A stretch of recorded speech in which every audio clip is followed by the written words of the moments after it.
Hello everyone, in today's video we're going to be ranking all of the marriage candidates in Harvest Moon, The Winds of Anthos. In some of my previous videos I had split it between the male marriage candidates and the female marriage candidates, but somebody said they want to see them all together, so for Harvest Moon, The Winds of Anthos, I'm just going to do all of them in one video.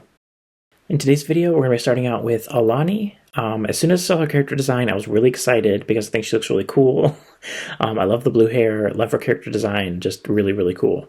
Then once I started playing the game and I got to see her outfit, I was just like, dang, they really went all out with her outfit, so I really like that. So yeah, actually for a female character, I actually really like Alani. The one downside with Alani is that she's like obsessed with fish. I mean, her outfit looks like a fish. She lives in a seaside village where she fishes all the time, and then in her heart scenes with you, she's going to talk about fish a lot. So because of that, I can't put her in S tier. She's just going to be in A tier. Next character we have is Arnold, and Arnold is one that when I saw his character design I was a little bit disappointed. I thought he looked a little bit too plain. Then once I started playing the game, he's definitely the one that's the most forgettable. Yeah, he's into music and most of his heart scenes they're about that. But yeah, even in the first heart scene with you, it's just like, he's like, oh, would you like to hear me play sometime? Yeah, and then the scene just ends. So I was like, boring character design, really boring first heart scene. Not really a fan of this character.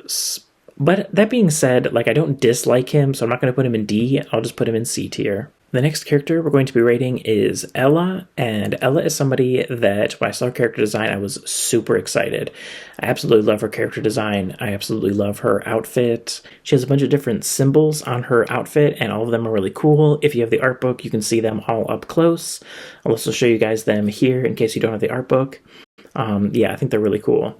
That being said, in-game, again, her personality is not really super exciting, which is probably something you're going to be hearing me say a lot. Sadly, I think most of the characters in this game, they have personalities that are a little bit too one tone, for me personally. And Ella was one that definitely was like that for me. I didn't really get super into her heart scenes, and yeah. So even though she has a really cool design, I have to put her in B tier. Next character is Judy, and Judy is somebody that, again, when I saw her character design, I was like, that's kind of a boring character design. She's probably going to be in one of the first few towns, and she's probably going to be really plain. Well, in the game, she's probably one of the characters that I ended up liking a little bit more than I expected. Her heart scenes are kind of interesting. They're all about animals, but it's also about her and how she treats her animals and just her outlook on life. And then I also have to bump her up a tier because she's very helpful in the game. She gives you milk for fertilizer, which is a really good trade. So yeah, because of that, I have to put her in B tier. The next character is Kaimana. I think it's how you say it. And for him, he's kind of the same as Alani in that he's obsessed with fishing and he lives in the seaside village, but unlike Alani, he doesn't really have a cool character design in my opinion. So for me, I'm going to put him in C tier. He definitely would go above Arnold, but not that much further up. Next character we have is Lina. Lina is a character that also, again, she has a really cool character design. I really love her hair. It's really unique. Some people have said that she does kind of look like an anime character.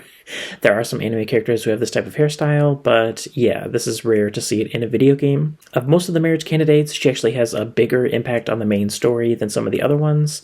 Although I guess you could say Wesley and Vivi, they also have a bit of an impact on the storyline as well. But yeah, Lina, she's the one who greets you in the winter town. She's really nice to you. She's also tied to getting outfits. So yeah, she is kind of cool. I think she's really interesting.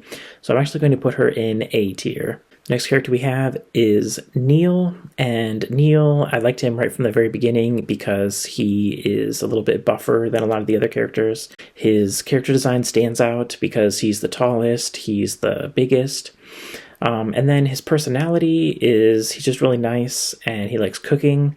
So for me, both of those are two big pluses. So of course I have to put him in A tier. For me, he doesn't quite deserve S tier because he's not quite deep enough to go into S tier, I think. Like, if somebody's going to go into S tier, it has to be because they have a heart scene where I was like, wow, that was actually a good heart scene. Or, you know, they have a really great personality and a really great character design. But Neil doesn't quite have that. He's the one that I married, so I am going to put him up into the top of A tier. The next character is Nikolai, and Nikolai is a character who has a really unique character design.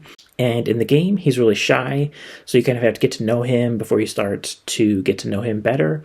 In the beginning, he's going to kind of be standoffish and not really want to get to know you so much, so you kind of have to give him gifts and talk to him, and then he'll slowly open up to you. I like Nikolai, but yeah, I don't like him quite as much as Neil, so he's going into A tier, but I'll put him at the bottom of A tier. Next up, we have Vivi, and Vivi is another one who has a boring character design. Her personality in the game is also a little bit on the boring side, and to make things worse, she gets lost, and you have to go find her and rescue her, and it's like, girl, why can't you get it together? So I'm going to have to put her in C tier. Then the last one of the base game we have is Westley. And Wesley, yeah, I like his character design and I like him. But yeah, he isn't super interesting as well, so I'm going to put him in B tier. He's the leader of the town, but he sometimes wonders if he made the right decision. So, you know, in your heart scenes with him, you're kind of trying to build his confidence back up. But I mean, you know, technically he did kind of lead the town astray. So yeah, I guess his heart scenes, they are kind of interesting. So for me, I really like Neil, Nikolai, and Wesley. I don't know. I guess I should also keep Wesley in A tier, but I'm going to put him at the bottom of A tier because his character design is not quite as interesting as Neil and Nikolai. Okay, so then if you have the DLC pass, there's going to be 2 more marriage candidates, and those are Charlotte and Jacques. Now, Charlotte, really, really like her. Love her character design. Love her in the game. Yeah, she's going straight into A tier. For me, I think probably she's going to go right before Alani. Charlotte, she doesn't quite get to S tier for me either. Again, I don't think any of the heart scenes in this game are quite deep enough for me to put anyone in S tier. But yeah, of the characters in this game, I really think that Charlotte is a solid contender for one of the best marriage candidates. Then the last character we have to talk about is Jacques. And Jacques is one... I think I'm going to have to put him in B tier. For me, I first heard the description of Jacques before I actually got to see him. And even just from the description of Jacques, I was kind of like, I don't know about that. Jacques is an assistant to Charlotte, which, I don't know, for me, I think that makes it kind of awkward, because then if I start dating Jacques, it's like he's also devoted to some woman, and yeah, I don't know. For me, because of that, I just didn't really give him much of a chance, honestly. And yeah, meeting him in the game, talking to him, he didn't really change my mind at all. So, but that being said, I do really like his outfit, so he's going to go in B tier. Those are my rankings for all of the marriage candidates in Harvest Moon, The Winds of Anthos. Please let me know in the comments down below, what would your ranking be? Who are your favorites, or who are your least favorites? Do you agree with me in that none of the characters in this game are S tier? The marriage candidates in Harvest Moon, The Winds of Anthos, none of them are really exceptional, but none of them are really awful either. I wish they'd put a little bit more time into their backstories.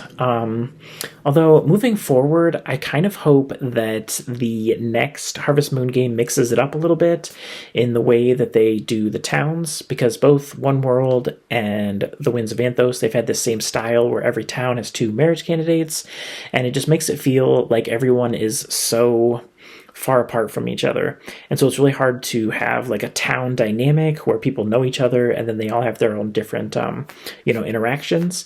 In The Winds of Anthos, you really don't get to see people interacting with the other people in the town all that much, because a lot of them are just, one-tone personality types that are in there with the marriage candidates. So for me personally, I hope that in the next Harvest Moon game, I do hope that they stay with the open world, and I hope that they keep a lot of the gameplay elements intact, but I hope for the social aspects, they level it up a little bit. Please let me know in the comments down below, what do y'all think about that? Don't forget to hit that like button, and I'll see you guys next time.